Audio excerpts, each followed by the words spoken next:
those who could not attend it live.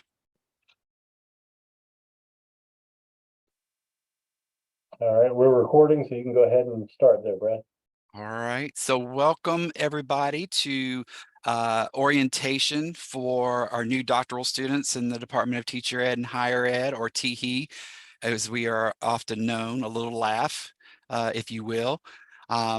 So your facilitators / MCs for today are going to be myself and Dr. Dale Shunk. So again, I'm Brad Johnson, he, him, his pronouns. I'm Clinical Associate Professor of Higher Ed. And also a Graduate Program Director for our Master's program in Higher Ed.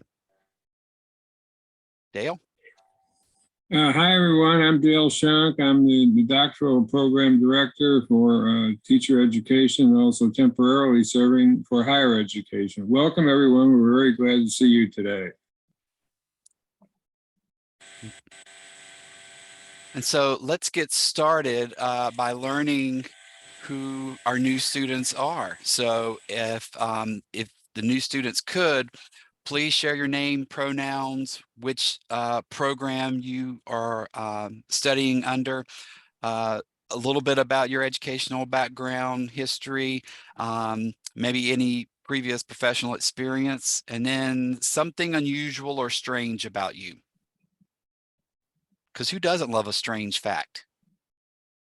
So I think to facilitate efficiency, because if you know me, I'm all about that, I'm just going to go around and call on people who I know are students. So Michelle, you are first up. Good morning, everyone. My name is Michelle Kurtz, and I use she, her pronouns. I'm within the higher ed program, and my educational background, I got my undergrad and master's from Bloomsburg University in Pennsylvania, and have been working in higher ed ever since. I spent a couple years at Wake Forest University, where I had the pleasure of meeting Dr. Brad Johnson, working with some of our grads. And then I've been at NC State working with student leadership and engagement for the last 4 years, and excited to come to the program and dive in. I was able to take some non-degree seeking courses this past year, so feeling ready and excited for the year. And then an unusual or strange fact about me is I have a twin brother. Not everyone has that, so yeah. And so I just have to share this random fact. So I saw the story this morning about the twin women who married the twin men, and each of them had a baby, but the babies are genetically siblings. I did see that. They call it a quaternary marriage and everything, and they all live together, and they're raising the boys as brothers. It's fascinating. I will forward it to you if anybody is really intrigued. Okay, so let's move on. D'Angelo. Hi, I was trying to put my microphone in. How y'all doing? I'm D'Angelo Gillen. My pronouns are he, him. I'm in the higher education program. Can you hear me okay? Okay, yes, I'm in a higher education program. I'm a double eagle, so I received my bachelor's in kinesiology and my master's in higher education at North Carolina Central University. I have all of my experience at North Carolina Central University in student leadership. An unusual, strange fact about me. I usually say this. I don't know if it's unusual or strange, but I played the violin and cello for 12 years.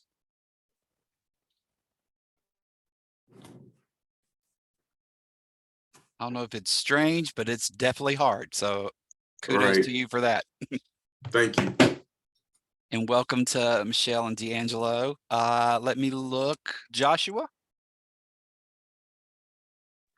Hello. I'm Joshua Recor, he, him. I'm in the teacher education program here. I got my undergrad in mathematics at Winston-Salem State University. I just finished my master's here at UNCG, and hopefully I'll get that piece of paper soon. Previous experience, I just finished my 7th year of teaching middle school mathematics. So I'm done within the classroom, but hopefully going back. And an unusual, strange fact about me, I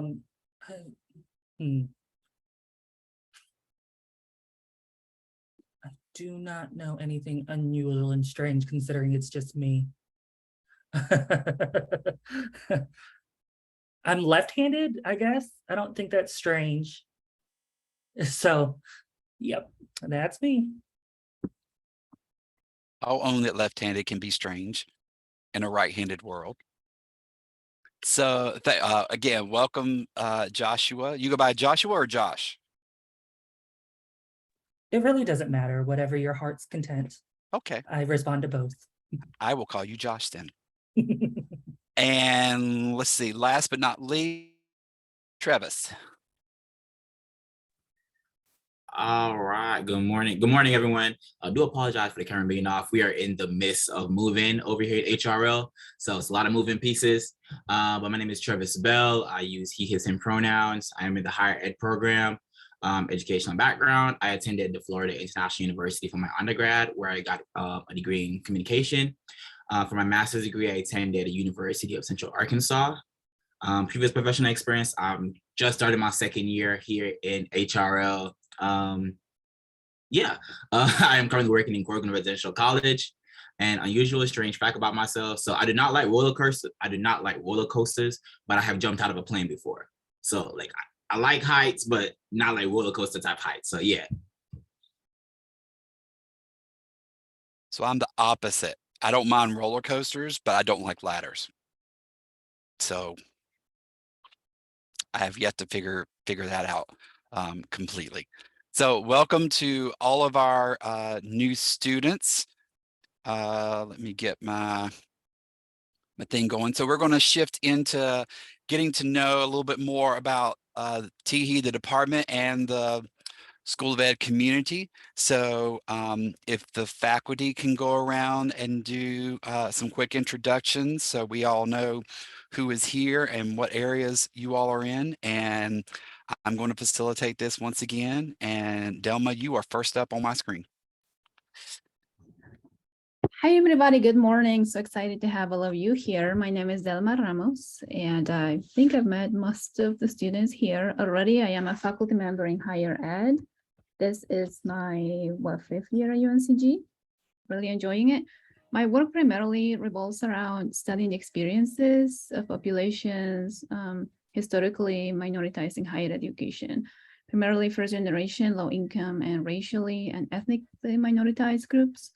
At the center of my work is to look at their experiences from a systemic approach. So really trying to understand how societal forces shape their experiences, but also understanding the roots of those systems and structures in depth. And I teach in the higher ed doctoral program, the 749 doctoral seminar class. And I teach 746, which is org theory. And I also teach 2 elective classes, one on critical theory in higher ed and one on scholarly writing. And that is all. Welcome. Great. Thanks, Delma. Wayne. Hi there.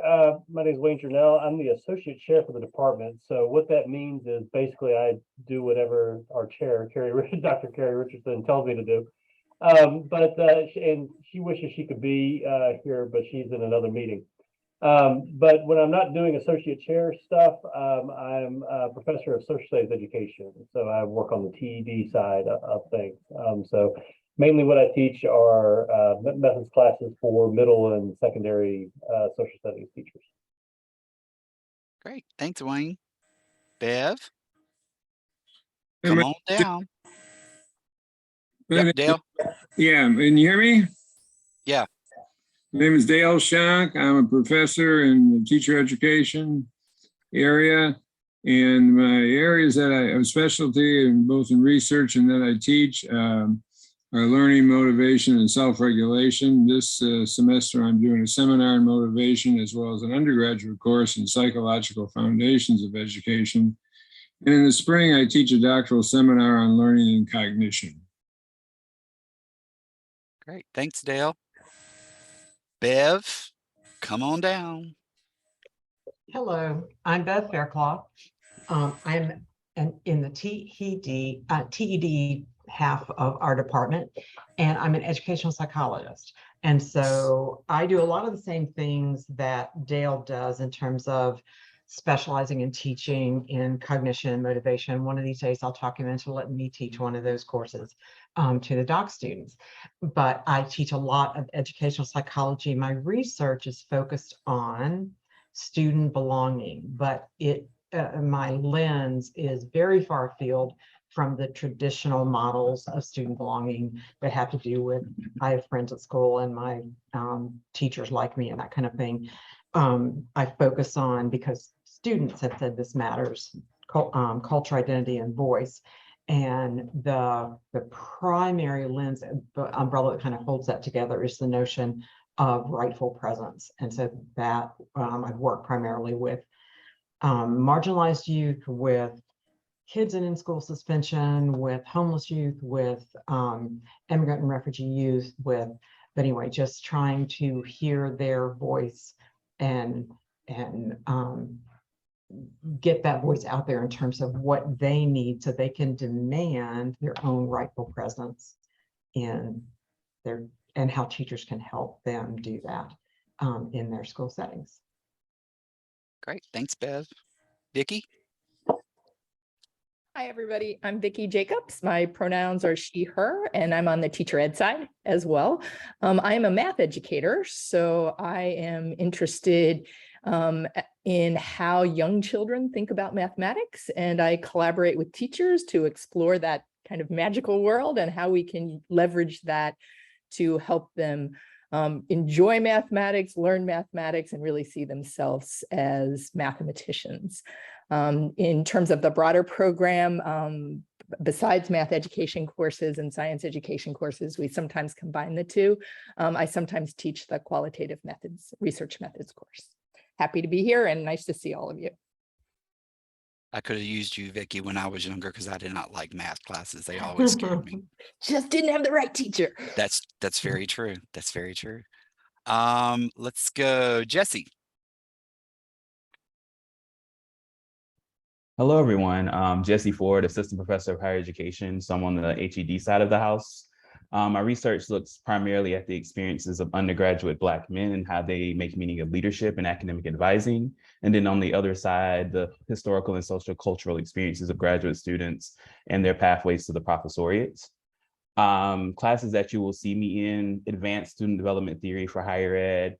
I have an advanced qual class that I teach every other summer, as well as your equity, inclusion, and learning class for higher education. So looking forward to getting to know you all and spending some time in the classroom over the next couple of years. Great. Thanks, Jesse. Ryan. Hi, good morning. My name is Ryan Hughes, and my department essentially is teacher education, and I work with beginning elementary school teachers around teaching social studies. Great, thank you. Jane? Hi everyone, Jane Ye He, and my area is TESOL education, teaching English to speakers of other languages. So my research focuses on teacher development and teacher professional development to support teachers working with multilingual learners. In addition to TESOL research, I think my research also crossed over in higher ed a little bit in advising and mentoring, especially appreciative advising. So if any of you are interested in learning more about appreciative advising, feel free to reach out. In addition to those research areas, I do teach a class that both higher ed and teacher ed students can register for. It's the mixed method research class. So if you're curious about that, I'll be happy to share with you the syllabus. And, if you want to think about mixed method research as your design choice, we can definitely talk more about that. And I want to mention one more thing is that we also, in the School of Education, we have an international committee. So that's a committee that's composed of faculty, staff, and students. And this is a committee that promotes internationalization in education. So if any of you are interested in learning more or serve on the committee, let me know. We can definitely talk more about that. Thank you. Thanks, Jane. Nick? Hi, folks. My name is Nick Komansky. I'm in the teacher education wing of the TEHE department here.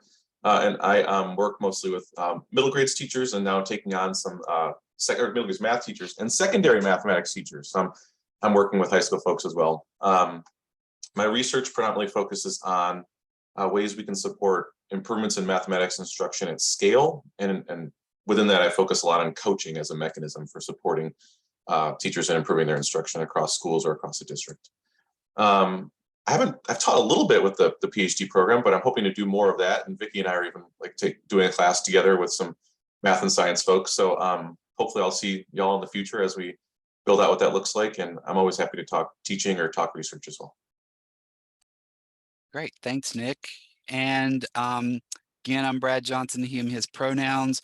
I am over in the higher ed department. I primarily am within the master's program. So that's the program I coordinate. Doctoral students typically will not see me unless they take one of my electives that I offer every year, or if I am a member of their committee. So I'm typically the so what person on the committee. So you've done all this research, but what does it really mean and how are you going to apply it? I'm also a good proofer, good APA reviewer. So that's one of my superpowers. I go over everything with the fine tooth comb. So I offer that as my service. If you'll notice here on the screen, you can also, Zoom is really not my friend this year. Can you all see that still? Great. So the link, and you all will get the access to the PowerPoint, but the link that I just clicked on takes you to a listing of all the faculty that are within the department. And I'm going to pick on Ryan. You click their names, you can get a little bit more information about each of them as you desire. So some other, I'm just going to keep it in this view, if that's okay. So the dean's office, Dr. Randy Penfield is our dean. He was formerly chair of the ERM department within the School of Education. Dr. Jewel Cooper is one of our associate deans. Her area is academic affairs and student success.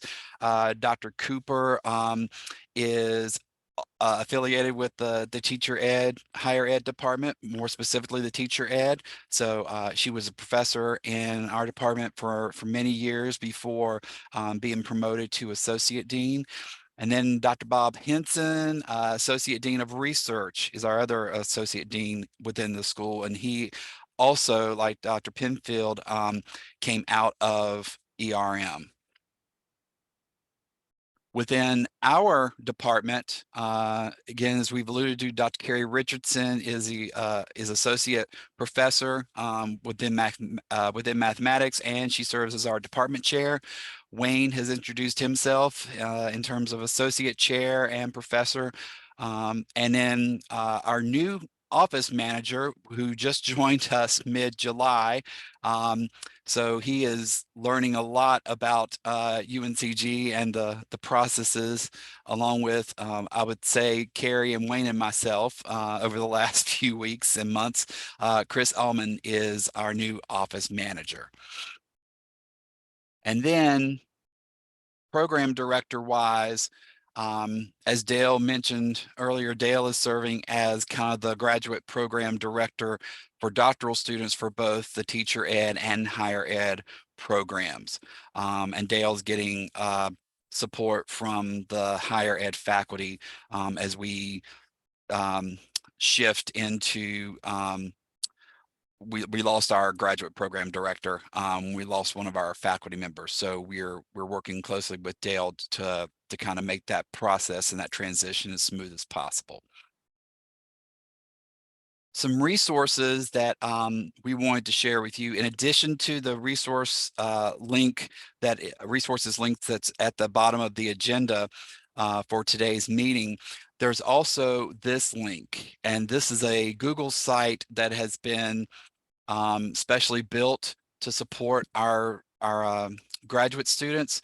So you'll see there's a menu over here with a lot of good links out to information. You've got some of the basic roles that you will find within the department. We just instituted, there's a equity task force for TEHE. And one of the things that came out of our work last year was this graduate research assistant feedback form and teaching assistant feedback form. And so we wanted to make this prominent on the website for our graduate students to be able to utilize that. But you'll notice over here that there are a lot of good links that if you take the time to go through. These are some of our doctoral students. You'll see pictures and a little bit of background about them. We've got links to our social media pages. We've got links about finances, which I know are always a concern no matter where we are in our education process. Dates and deadlines, plans of study, graduate program directors, the all important doctoral checklist, and so forth. So we would encourage you all to take some time and go through this website if you have any kind of questions or so, and then to reach out if anything does come up. Yeah, Brad, I'll just add one point about that is that it can look overwhelming at first when you think of all these requirements and 60 credit hours. How am I going to do all this? And we break it down. And so the key individual you want to interact with, if you already haven't, is who's ever been assigned as your initial advisor. That person will help guide you during your early days here. And then as Brad just showed on the slide, early in your program, you'll develop what's called a plan of study. And the plan of study is basically your blueprint for what you're going to do while you're here in order to complete your degree. So I guess my advice is don't be overwhelmed. Just take it a step at a time. Talk to your advisor, and I'm sure that they will help you out. Yeah, that's great advice, Dale. It can get a little overwhelming. Even if you have worked kind of professionally and are used to having to do what my advisor used to call administrivia, so all that administration paperwork stuff, but your advisor and the other faculty in the department are there to kind of help guide you through that and to make sense of all that stuff. And I also wanted to just quickly go and show these are links down here that we wanted to include. Some of them are links that we kind of already highlighted, others. So there's a general graduate school link here. There's a Spartan Compass, which I think is really good because if you are new to the area or so, it gives you a lot of good information, or especially new to UNCG, gives you a lot of good information about a lot of different aspects of graduate student life and the university that you may not otherwise become aware of. So we encourage you to go through and kind of look through all these resources that the graduate school has provided. There's also links for general enrolled students, and then documents and forms. You probably will become intimately aware with the documents and forms link during your time, but the enrolled students resources, again, give you some hints, give you some tips, give you some information about how to navigate graduate school overall. And again, they also link out to things like student life, professional development opportunities that you can participate in as a graduate student. And again, once again, the funding aspect model. And then the documents and forms that I alluded to earlier. This is kind of a one-stop shop for all the forms that you will possibly encounter during your time with us. And as Dale alluded to, your advisor can help guide you through these forms because they are timed in terms of where they come into play in your doctoral process.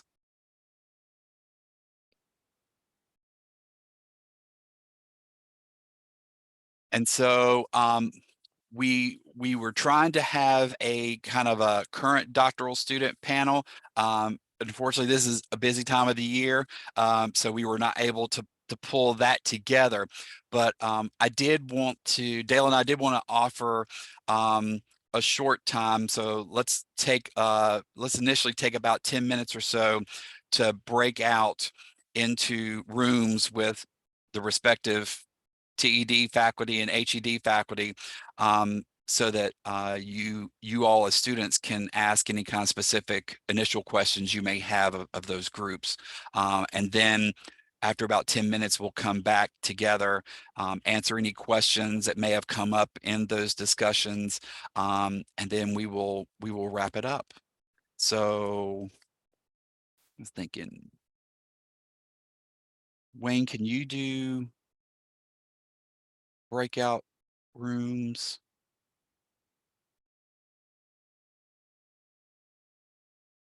Let me see. I think I can. I should be able to do it. Hold on. Let me see. Wait. Now I gotta switch everybody into their respective rooms here.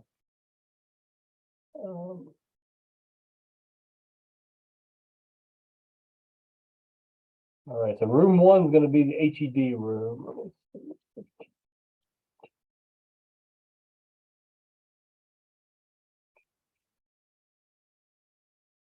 If my memory serves, Josh, you're the only TED person here. Is that correct? Yes. Okay. No pressure, Josh. We'll just stare at you for your questions, you know. I'm teasing you.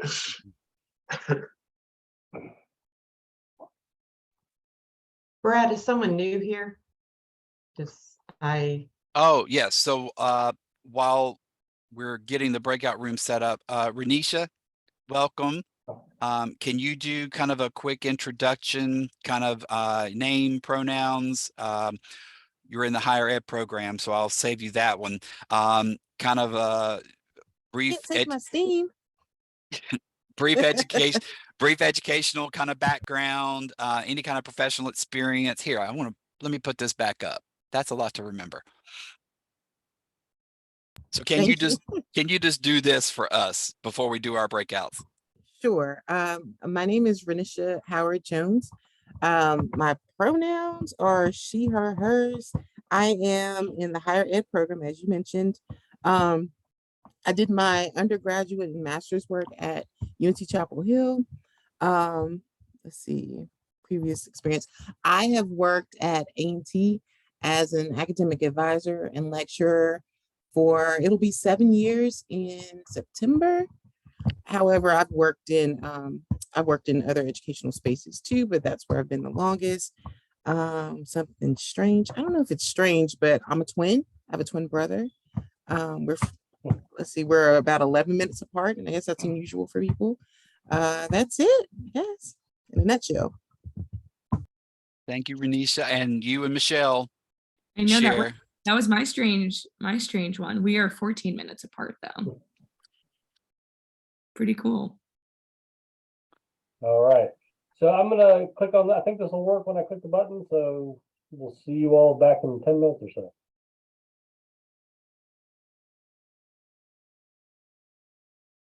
Is it not working? Okay.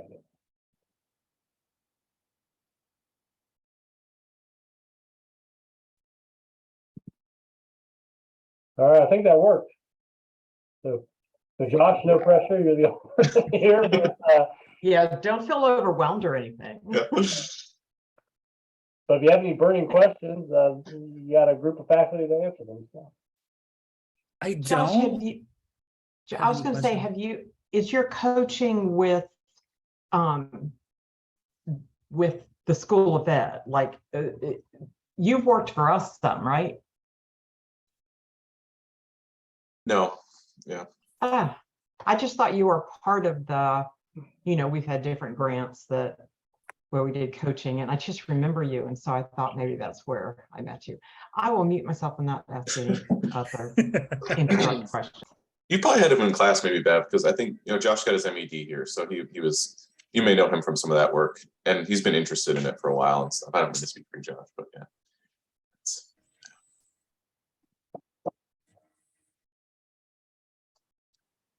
I don't have any questions, but I do have one. I think for the plans of study, there's no doctorate pathway up here on the website. Is that, I saw the master's, but I didn't see the. Yeah, so there's a doc handbook that talks about, there are certain core classes that doc students take. And then, you know, the reason there's no pathway of study is because there's a lot of, I don't know if ambiguity is the right word, but it's kind of like choose your own adventure with when you're planning your stuff. So if you want to lean more towards, like, say, qualitative research or quantitative research, you know, you'll work with your advisor to come up with a plan of study that is catered towards what you're trying to do.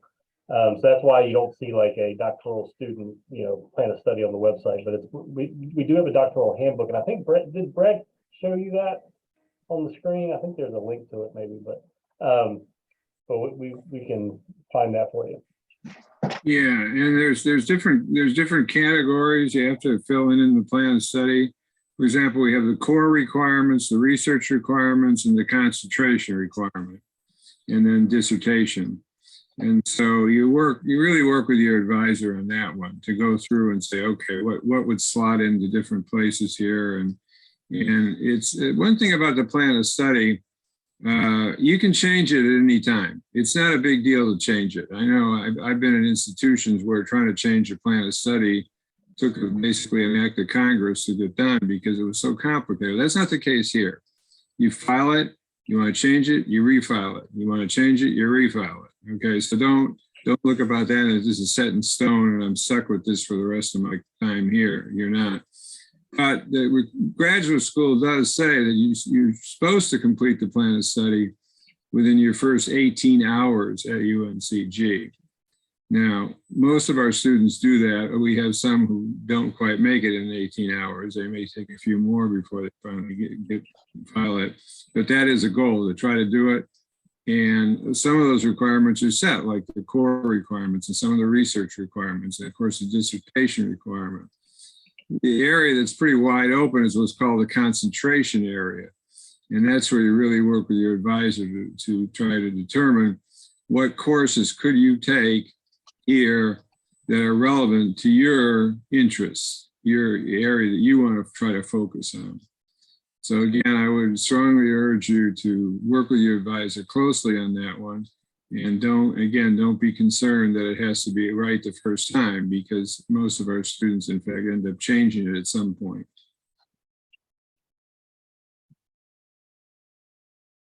This is all good stuff for me to hear, because unfortunately Josh is saddled with me as his advisor and I've never done it before. So you just keep talking through all these processes, kind of taking notes over here on the side, Josh, for us to then talk through as we go.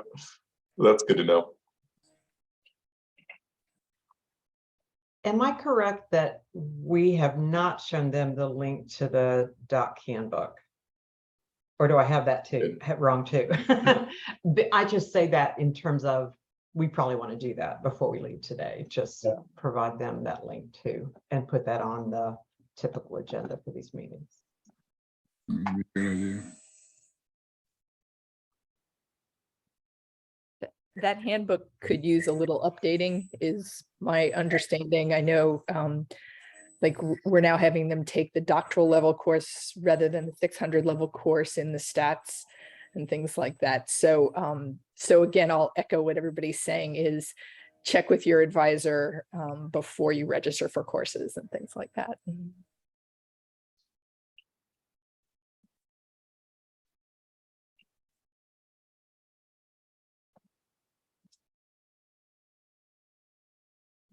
Anything else?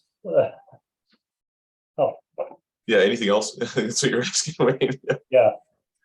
Am I on mute? Can you not hear me? We can now. We couldn't. Okay. I don't have any questions. It's good. This internet is going in and out because I'm actually on campus. So it's kind of, y'all were froze for a good 2 minutes. Oh, and you're frozen again. Okay, great. Well, the take home point was talk to your advisor. That's basically what everybody said. the answer to all questions. Talk to your advisor. Sadly, I don't have the answer, so I'll probably be talking to y'all as we go about that. But Josh and I have that. Except Nick. Yeah. So, Dale, do you have any typical questions that you get asked regularly that might be helpful for a new doc student? Well, one I get asked a lot of times, what about financial assistance, of course?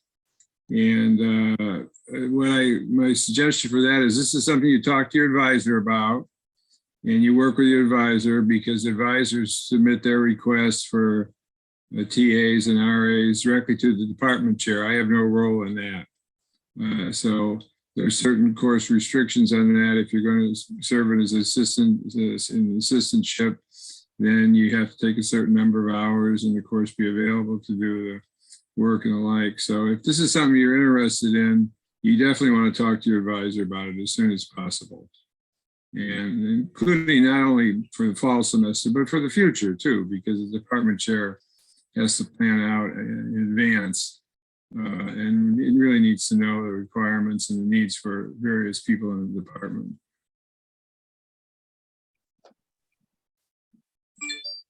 That's a good question. Can I ask a question since I'm new to all this stuff? What should I be asking you? Like, what should I like? So this is helpful to think about the doc handbook.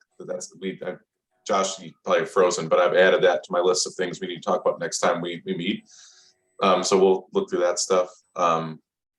Are there other things that Josh and I should be talking about as we get going in our work together that y'all can think of, given your expertise and experience?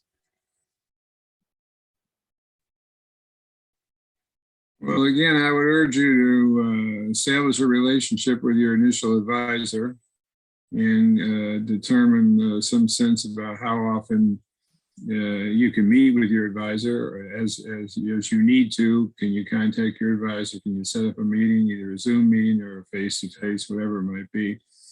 The thing I urge is that you form that relationship early on, because occasionally we have a student who comes into the program and meets with their advisor one time and then they never see him for a long time. And that's not good. We like to say, we want the frequent communication, and your advisor should know exactly where you stand in the program and what your needs are going to be for now and in the future. So it sounds like you've probably already done that, but I think that's a very important step. That's helpful, Dale. Thank you.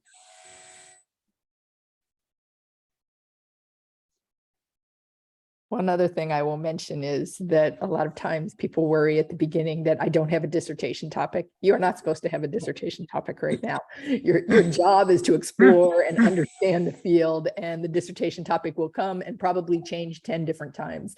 And so even though students who are a little farther along may be moving in that direction, being totally open to things is where you should be right now. That's an excellent point, Vicki. I mean, occasionally we have students who come here who know exactly what they want to do and say, well, I'm a middle school teacher. I want to look at reading literacy in the middle grades or whatever, and I want to do such and such. Occasionally we have people like that. Now, they often, over the course of time, change their topic. It's not that they always say that way. But then we have other students who come here and say, I don't really know what I want to do. And in my doctoral program, that was me. When I started my doctoral program, I had no idea what I wanted to do with dissertation. And I was clueless. But I graduated, I got it. So, but that's the point, is that we want students to explore things while they're here. Their interests may shift dramatically or may shift just a little bit. But you keep looking for opportunities and new interests as may develop, and that's great. We love it. One thing that I found, Josh, after I finally picked a dissertation topic, which I wondered whether I ever would, but when I finally picked one and did the dissertation, now ideas and questions come out of the woodwork. There's just so many possibilities, and I no longer have the problem of there's multiple things I want to study, so or explore or whatever. So it happens through the process. Trust the process. Go ahead.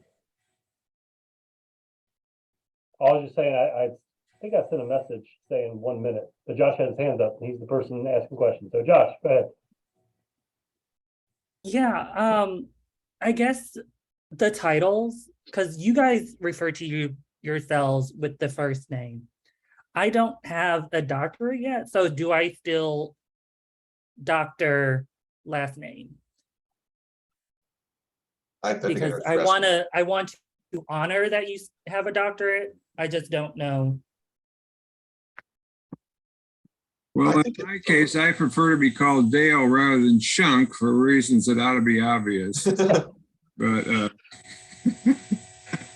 Yeah, I don't think there's a blanket answer to that. I mean, I think everybody, they hopefully people would tell you on the first day of class what they would prefer to be called. Like with doc students, I tell them to call me Wayne, although I've had students in the past who don't feel comfortable with calling their professor by their first name, and so I just tell them whatever they feel comfortable with, Wayne, Dr. J, Dr. Snell, whatever. But with doc students, I'm perfectly happy with people calling first name. But again, I think there's no blanket answers. People are going to have different, opinions on that. I think that's exactly right. It's depends on with whom you're interacting and what folks prefer and what you prefer and how that goes. I prefer if you call me Nick, Josh, and we'll spend a lot of time together. But I guess I'll just say this as your advisor. I expect we'll be learning together. You know what I mean? So like it's important that I think that we view our relationship as such. I'll be learning just as much from you as hopefully you'll learn from me as we do our work together as things proceed. All right, I am going to bring us back to the main room, hopefully here. So, well, in 57 seconds, we will go back to the main room.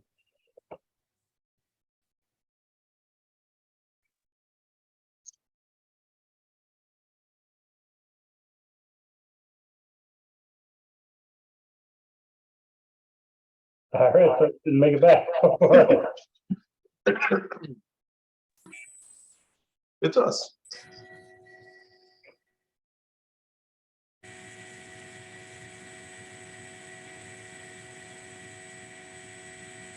I'm glad I was muted earlier. I know we're recording now, so this recorded video will hear this, but my kid was just screaming, like, he's in the, so like, really spared everyone on the recording about 10 minutes ago from an absolute meltdown down the hall. So we're all quite lucky for that.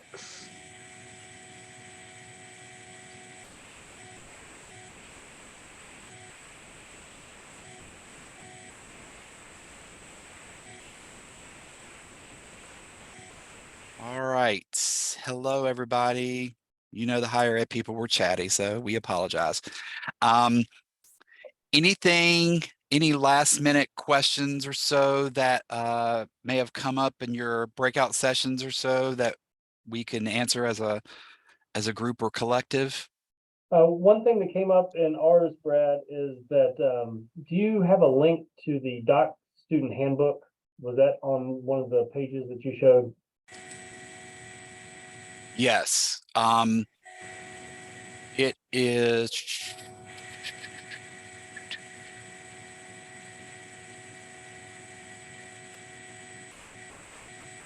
Well, I take it back. I know that I believe it's not on the Google site, but I believe it has been on the TED website. But we can get you all access to that. I know, like for the higher ed, we're having to go through and update some things with that handbook. But yeah, we have a copy of our handbooks somewhere in the department. And I think that may have be a little bit in transition with Chris joining us as office manager, but have no fear, we will find it for you. Yeah, Beth, after 50, yeah, still have problems after finding. Yeah, I feel you. Anything else that for the good of the order, so to speak, or collective?